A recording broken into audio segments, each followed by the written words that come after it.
when I receive this news, I want to cry. Really, I want to scream and cry. And I cannot wait, to send email. I just go, jump from the office. We received increase. Wow. Yeah, we will be able to provide the services finally. We don't need to shake when we receive single case. When I see that, how we can handle this. When the announcement came, there was celebration throughout the office. And I think I could even hear celebration from other refugee resettlement agencies around the country. It was so loud.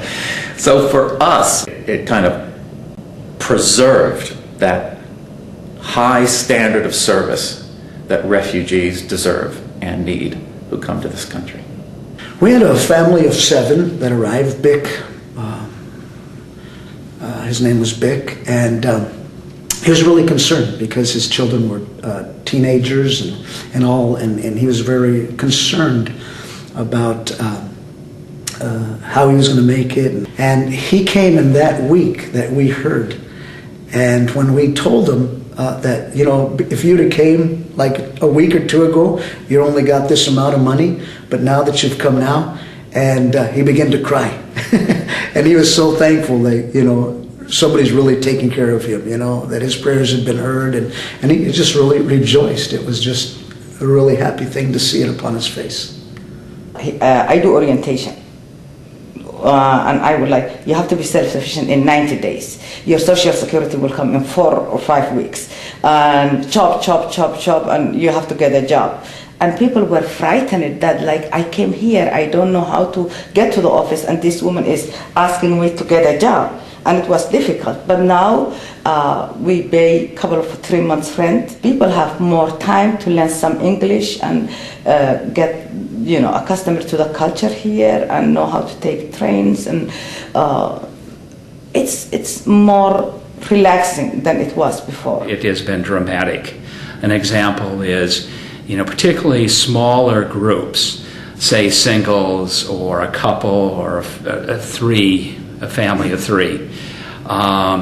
With the prior R&P arrangement, we could probably guarantee maybe 30 days, if they were lucky, 60 days of initial rent payment. And if you think about it, most people won't even get their Social Security card in 30 days. So we're not able to even get a job. So it was a lot of pressure on them and on the staff in trying to facilitate this process. Now it has extended that so that we can pretty much guarantee with the new per capita arrangement that every individual, family, and group that comes will have at least 3 months of paid rent. In addition to that, we also can provide a little better level of furniture and some very cultural specific things that we really couldn't afford.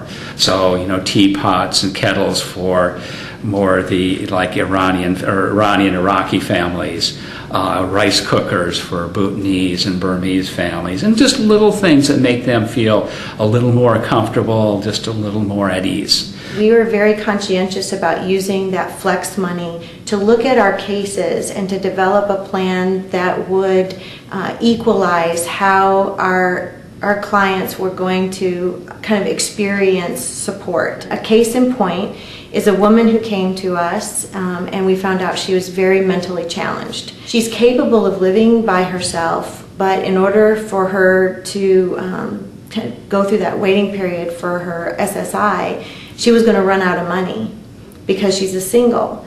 So we were able to project forward the amount of time we could anticipate it was going to take for her to get that SSI, prepay her rent, and keep her in a stable environment. And everything just went seamlessly. And she has the support that she needs, and we wouldn't have been able to do that before. We would have been, really nervous about how to provide for her a safe environment over a long period of time. I tell them you can save money, and you can do this, you can buy a car, you can do this, and they are like, okay. And people are getting jobs quicker now because they know the rent's covered and they could save money for other things, better things. So that really made a big difference. We've been able to secure housing in areas where we were not able to resettle folks before. Not that it's that much more expensive, but when you're dealing with, just fumes, you just don't want to take a chance, even if it's $25 or $50 of going into some areas. So we were able to get 2 new housing apartment complexes in another area of town on a different bus route, which we believe will open up even more potential for new employment. With the extra funding, we are able to do things like provide 3 months of bus passes. Before, we couldn't do that. And so we would tell the refugees, learn to ride the bus. But where was the money for the bus ticket? You know, it's $1 one way for a bus ticket. Now we can buy them a monthly pass for 3 months in a row for every adult in the case. And that means they can ride all around the city and learn so much. You know, they can go to the library, they can go to different grocery stores, they can go to ethnic groceries, they can look for jobs by taking the bus. So one way that the extra funding clearly translates into integration is in terms of a bus pass, a simple thing like that, a bus pass. Our office is now able to provide driver's education to many refugees thanks to the recent increase in the funding.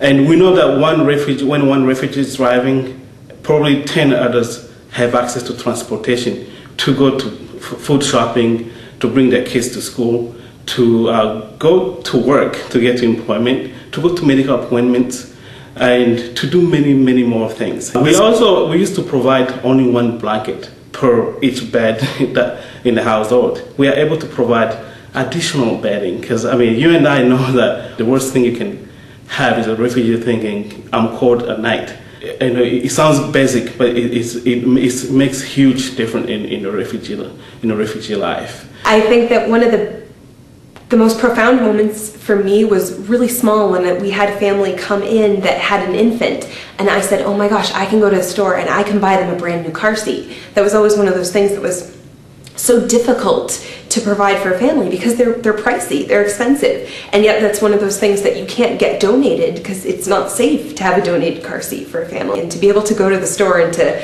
buy like a bright pink car seat for a baby girl was a really exciting moment for us. And it was so small, but to me it said, okay, we're really making progress as to the way we're able to provide services to families and really make sure that they're safe getting from the airport to their home. That was really exciting. With our extra funds, we feel confident in how we're going to provide for them for the first couple months, and we feel like we are giving them a sense of better dignity because they do have more than just the very basics. The extra increase also allowed us to hire, we increased our sponsorship development position to full-time and incorporated volunteer management, which has really helped us to increase our volunteer span and be better prepared to use volunteers to help refugees.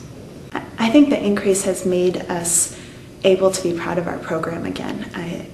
It makes a huge difference for me to be able to go out into a community who's concerned about what's going to happen when we have a cold winter again, that's worried about what's going to happen when people have to get their heat cut off or there's eviction notices. And for the first time in at least 3 years, for me to go out and say that's not going to happen this year. I promise you, we're not going to have new arrivals in that situation. To feel confident in that makes a tremendous difference, and it allows us to love our work more. And I travel all over the state talking about this great public-private partnership. And frankly, I have to tell you, before the increase, a lot of people were asking, well, where's the public? Is it just $450? And with that increase, we're able to say, yes, government is really standing behind this. This is just not another underfunded mandate. It's a program that is based on these lofty principles. And for many years, it was woefully underfunded. But now we can say, the government has really stepped forward and has kind of matched your private contributions. And one of the things I'm hearing from our colleagues at the affiliate level is that they have room to breathe and room to think about how best to do their job rather than trying to rescue their programs and their clients from disaster. Being rescued from disaster is a wonderful thing. That's a wonderful thing. But that shouldn't be the standard. We should not have that as the standard. This is America. We can do better than that. And this is allowing people to do better than that. It's working, I can tell you that. It just plain works. It helps families, and that's what we want.